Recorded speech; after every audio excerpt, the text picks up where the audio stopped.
Action.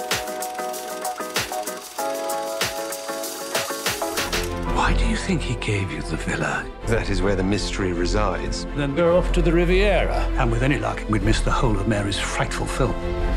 I do hope that was a prop. Let's be honest here. If you're not already a fan of Downton Abbey, you probably aren't going to be watching Downton Abbey: A New Era. Exactly. And you're probably also wondering right now why you'd watch a review of a movie you aren't even going to see. Well, I love a mystery. I can't answer that for you, but I can help you catch up on the 6 seasons of Downton that originally aired between 2010 and 2015 and became one of the most watched shows on the planet. Here are the highlights, set to some appropriately British music.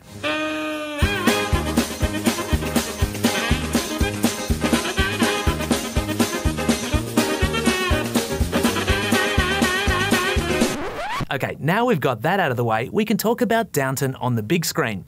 Show creator Julian Fellowes, who won an Oscar back in 2001 for writing Gosford Park, already gave us a Downton movie in 2019, which did pretty well at the box office.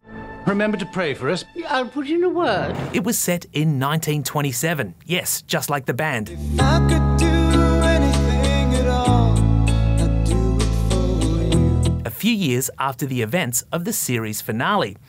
That movie revolved around King George V coming to Downton and an assassination attempt on his life. Blimey. Not only was this unusually exciting for Downton Abbey, which is a famously gentle period drama, it also didn't make a lot of sense in the movie, because killing the king was treated with the same level of drama as Mrs. Patmore spilling raspberry coulis on the crisp white shirt of the king's butler. I'm going to have to sit down. Thankfully, the sequel gets back to what Downton does best: low-stakes melodrama that juxtaposes the trials and tribulations of the aristocratic Crawley family with that of the servants who look after them. This time around, we have 2 major storylines to follow.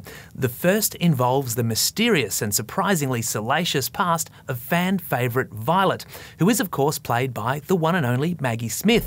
Do sit down. I've come into possession of a villa. It turns out the Dowager Countess of Grantham had a dalliance with a Frenchman back in the day, and he's now kicked the bucket and left her a fancy villa in the south of France. What villa? Start at the beginning. She's far too old to claim it herself, so sends her son, the Lord Grantham, played by Hugh Bonneville, to go check it out. But the mission wouldn't be complete without his trusty butler, Mr. Carson, which also provides some classic Englishman abroad humour. The British are coming. Meanwhile, back at Downton, a film crew has arrived to shoot a silent movie. A moving picture at Downton. Would there be film stars, famous ones? Which might seem like a tacky thing for the Crawleys to allow, but the family home is literally falling apart, and the money on offer from the production is desperately needed to pay for repairs.